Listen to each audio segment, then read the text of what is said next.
মা এখনও অঙ্ক বোঝে না। একটা রুটি চাইলে দুটো রুটি নিয়ে আসে। কোথাও যাওয়ার সময় 20 টাকা চাইলে 50 টাকা পকেটে ঢুকিয়ে দেয়। মা ইংরেজিও বোঝে না।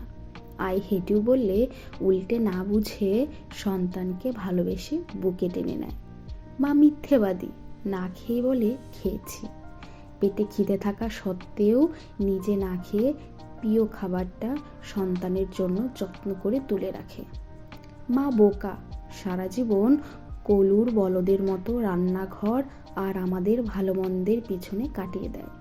মা নির্লজ্জ, মাকে যতই বলি আমার জিনিসে যেন হাত না দেয়, তবুও মা নির্লজ্জের মতো আমার এলোমেলো পড়ে থাকা জিনিসগুলো নিজের হাতে গুছিয়ে রাখে। মা বেহায়া, আমি কথা না বললেও জোর করে এসে বেহারার মতো গায়ে পড়ে কথা বলে। রাতে ঘুমের ঘোরে আমাকে দরজা দিয়ে উঁকি মেরে দেখে যায়। মায়ের কোনো কমন সেন্স নেই।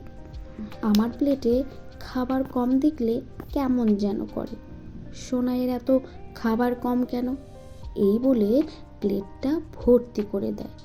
এত খাওয়ার পরেও মায়ের চোখে যেন কতদিনের না খাওয়া সন্তান।